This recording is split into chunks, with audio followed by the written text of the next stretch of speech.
अम्मा जान, आपका तो ब्लड प्रेशर अभी भी हाई है। अगर दवा ने काम नहीं किया तो डॉक्टर को तो बुलवाना ही पड़ेगा। अरे बेटा, मुझे इस वक्त डॉक्टर वगैरह की कोई जरूरत नहीं है। अम्मा जान, ऐसा बिल्कुल मत कहिए, मैं आप पर कुर्बान हो जाऊं। अल्लाह मेरी उम्र दे आपको। वक्त की जल्दी है ताखिर मुझे नहीं मालूम। जितना जीना था मुझे बस मैं जी चुकी। बस अब जाने का वक्त आ गया है। इस दुनिया से रुखसत होने का वक्त आ चुका है।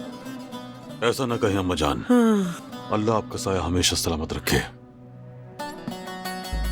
तुम लोग मुझे छोड़ो, बस ये जान लो,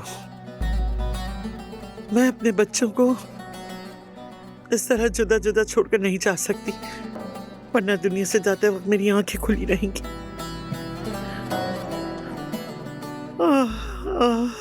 पुराने दिन याद आ रहे मुझे मेरे बच्चों, मार्टीन की वो हवेली, तुम्हारे बचपन की यादें। हाय, वो भी क्या दिन थे, कैसा अच्छा वक्त था अम्मा जान। मेरी जवानी के जमाने में क्या बात थी, क्या धूम थी मार्टीन में मेरी। हम जो जी चाहता वही करते फिरते थे, लेकिन जब भी कोई जरूरत होती तो तुम्हारा भाई तुम्हारी मदद को आ जाता। याद है ना वो दिन जब तुम्हें एक दिन कई लोग घेर कर तंग कर रहे थे? कुदरत फौरन आ गया था और कहा था, क्या तुमने मेरे भाई को अकेला समझा है? और उन चोरों को सबक सिखाया था। सब लोग तुम दबाकर भाग गए थे वहां से।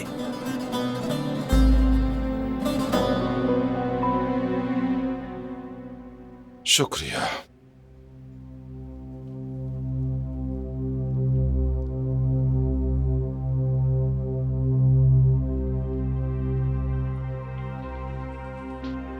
मैं बस इतने सालों यही सोचती रही कि मेरे बच्चों की भाईचारगी क्यों टूट गई। हमेशा दूसरों को कसूरवार समझा, ये था वो था। फिर आखिर में समझा कि कसूरवार तो मेरे अलावा और कोई नहीं है, बल्कि मैं खुद हूं।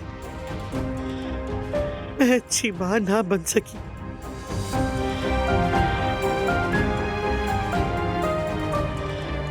ये आप कैसी बातें कर रही हैं?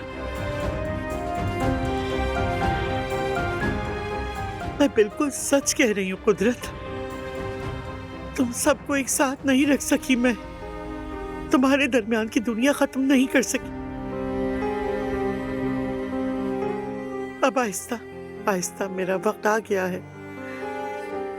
दुनिया की नजर में तुम सबसे मेरी एक आखिरी गुजारिश है।